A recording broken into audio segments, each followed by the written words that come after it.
La utilización de la madera como base de construcción era debido a la escasez de materiales que tenían. Excluyendo los edificios públicos, eran alrededor de 200 casas y el peligro rodeaba la durabilidad de estas porque había muchos incendios y se maltrataban por las inclemencias del tiempo como los fuertes nortes que azotaban.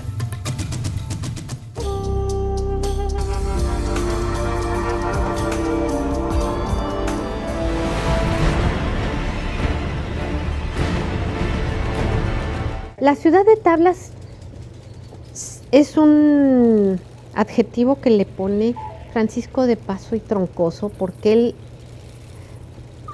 fue un investigador muy importante.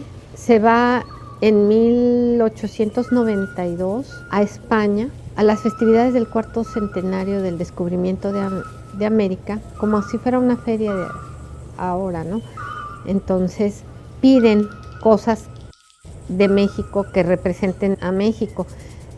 Francisco del Paso hace todo un recorrido de los lugares donde pasó Cortés, lleva cerámica, lleva escultura de los pueblos prehispánicos a la gran exposición del cuarto centenario.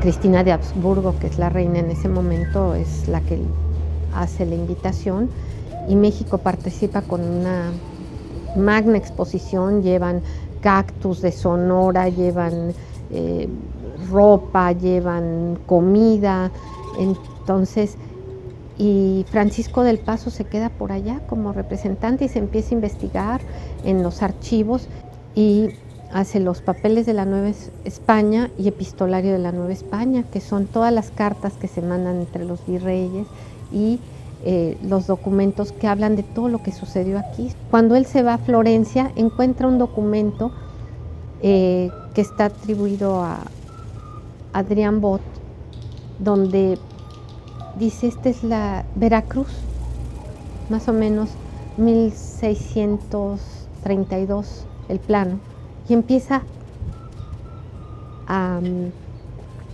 identificar la plaza pública, el río Tenoya, empieza a hacer la historia de las cosas que él conoce, de todavía lo que queda de la traza urbana, pero de cómo fue evolucionando también la ciudad, y dice, bueno, todo ahí se ve que es todo de paja y de madera, ¿no? Entonces, por eso le llama Ciudad de Tablas.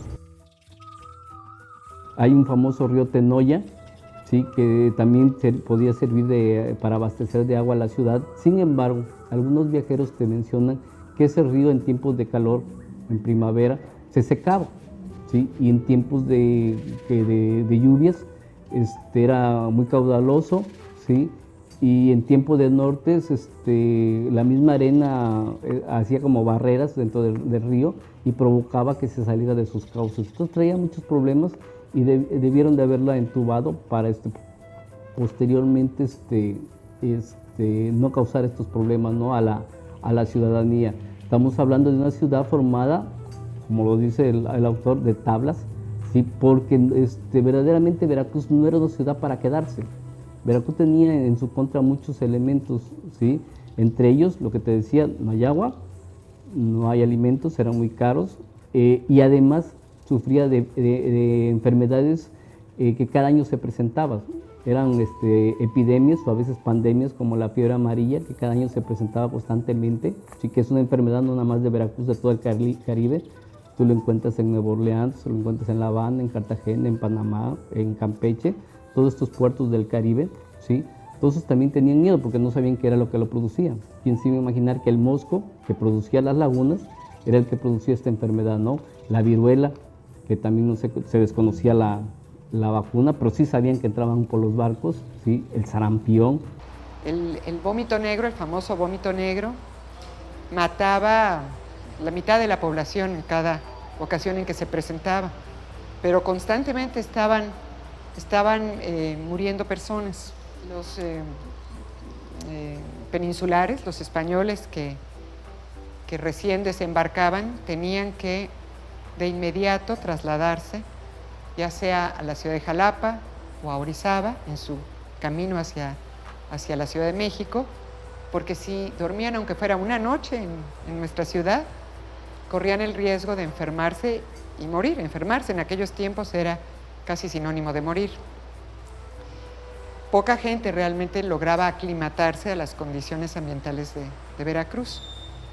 De ello se desprende el hecho de que de las primeras edificaciones en la ciudad fueron hospitales, pero eran solamente para personas que o no tenían familia, los que eran abandonados de plano, o que padecían enfermedades como los leprosos, los sifilíticos o los locos, digamos, el antecedente de lo que serían los hospitales psiquiátricos, ¿no? Los hospitales para enfermos mentales. Ellos sí necesitaban estar recluidos, generalmente en lugares a las afueras de las ciudades.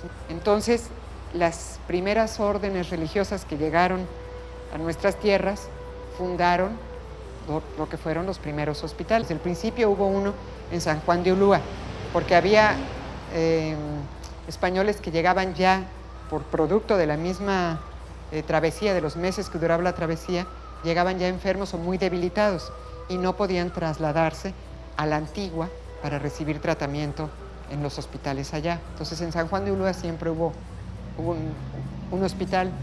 Entonces estamos hablando de una ciudad donde vivían negros regularmente. Se calcula que había una gran población de negros.